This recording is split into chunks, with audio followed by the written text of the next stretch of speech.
Welcome to Donmar TV News Channel. Matagal lang ginagamit yung ivermectin. Hindi yan bagong formula. Kaya yung inyong mga katwiran na yan ay wala sa lugar. Sa panahon ngayon ng emergency, hindi kayo dapat nag-aasal ng ganyan. Ayokong sabihan kayo ng mga bobo kayo. Kasi mga marurunong kayo, mga doktor kayo. Pero yung inyong approach dito sa ating problema ay maling-mali. Kaya na kailangan mag-apply ang mga doktor? Eh di patay na yung pasyente bago pa nila magamit ang kanilang gamot. Mag-isip-isip kayo. Umayos kayo. Panawagan ko sa inyo, ayusin nyo ito sapagkat galit na ang mga tao. Baka kayo ay saktan na ng mga tao dahil din sa inyong kapabayaan at yung inyong paghihigpit ng wala sa lugar. Pabayaan ninyong magreseta ang mga doktor, pabayaan yung mga doktor. Bakit kinakailangan na takutin yung mga doktor na pag gumamit ng ivermectin ay aalisan sila ng lisensya? Matagal lang ginagamit yung ivermectin. Pinupush nyo na itong ivermectin dahil ho ba kayo ay nagkaroon ng COVID at sa tingin nyo makakatulong ito?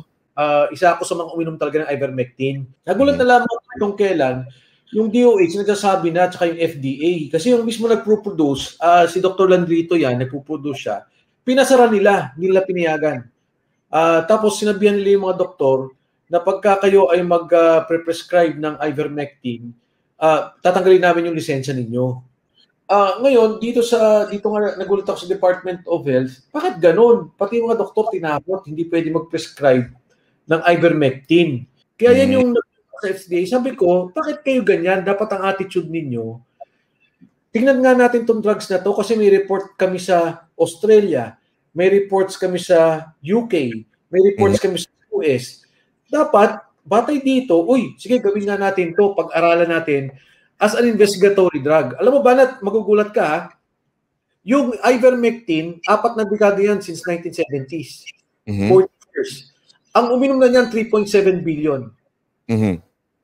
Ang lahat ng sabi ng mga experts at lahat ng FDA sa buong mundo sinasabi, safe, relatively safe. Kasi ang gamot na yan, para dun sa river blindness, marami nabubulag dahil dun sa parasite. But to make the long story short, safe siya. So, hindi natin pwedeng, huwag natin sabihin na, sige, hindi yan nakakagamot o nakakagamot yan. Bayaan mo yung tao kung safe naman. Ikaw ay wala palang COVID, biglang uminom ka nito. Kunwari lang po, meron bang mangyayari o wala dun sa tao? Wala. Banat, so, wala.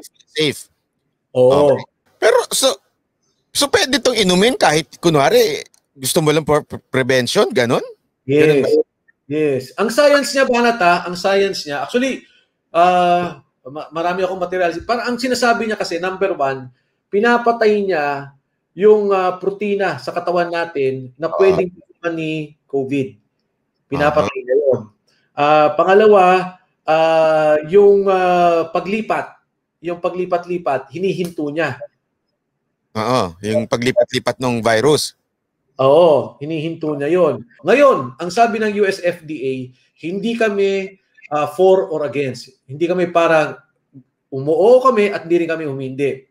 Kaya ang ibig sabihin nun, pwede na mag-prescribe ang doktor sa US. So masasabi niyo ba, dahil kayo uminom din, masasabi niyo ba na talagang nakatulong ito sa inyo? Yun nga ba ang pinopoint out ko, sabi ko sa kanila, ang dami kong ininom. Ang ibig ko sabihin, hindi naman ako napasama, gumaling ako.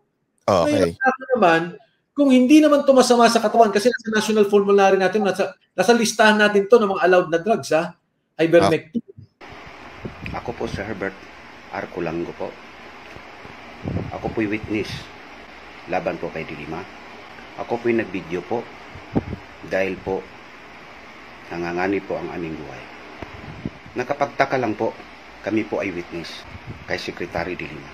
Ngayon po, ang problema po namin dito mga witness, bukas po, araw ng Lunes, ay papalitan na po ang mga gwardiya namin dito sa loob ng Camp Aguinaldo.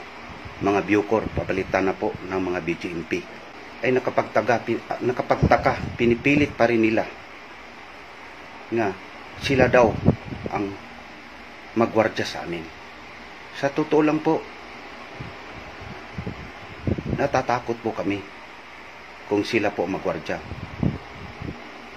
na ang papalit na opisyal ay BGMP. Nakapagtaka po na malapit na po ang aking hearing kay Secretary de Lima.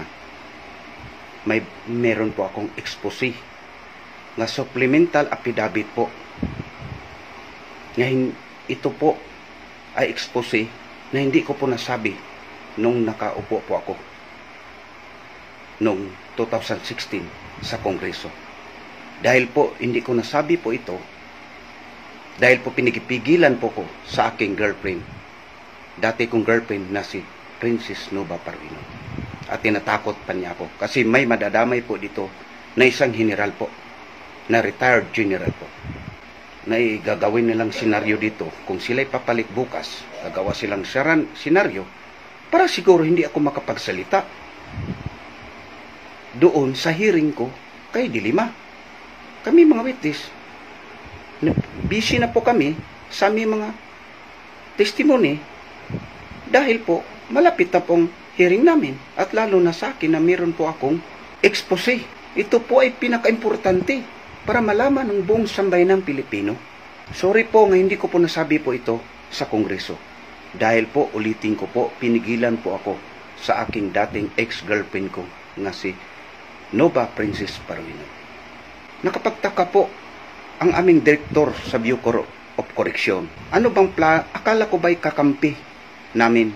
Bakit atat na gusto kaming kunin noon 2019? Kunin kami para ibalik doon sa Building 14. Kami ay witness dahil delikadong buhay namin. Dapat secured kami. Dapat protection kailangan namin. Ngayon, noong 2019, hindi kami nakukuha. Hindi kami nakuha dito. Eh ngayon, sila ni gusto magbabantay namin. Ngailagay ang BGMP ng official. Nakapagtaka. No? So, nagtanong po ako sa sarili ko, ang direktor ba ng Bucor, kakampi ba ni de Lima o kakampi sa administrasyon? Nakapagtaka. Dahil ba ay tinatawagan ka ni Dunggael? Ni Clarence Dunggael? Alam ko po, siya po ang Ninja Cup. No? Nagagalit po siya kasi nag-report po ako sa NBI. No? Nung time na nandito si Clarence Dunggael, nilipat dito sa amin at inalis po dito at tinapon doon sa Davao Penal Colony kasi po nandito po dating bantay namin po dito mga SAP. Sinabihan po kami ni Clarence Dunggael na babaliktad daw po kami.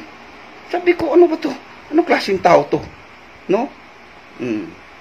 So nalaman ng DOJ nang tinapon siya doon sa Davao Penal Colony. Sa totoo lang po, si Clarence Dunggael po ay tao po ni Secretary de Lima noong 2014. Siya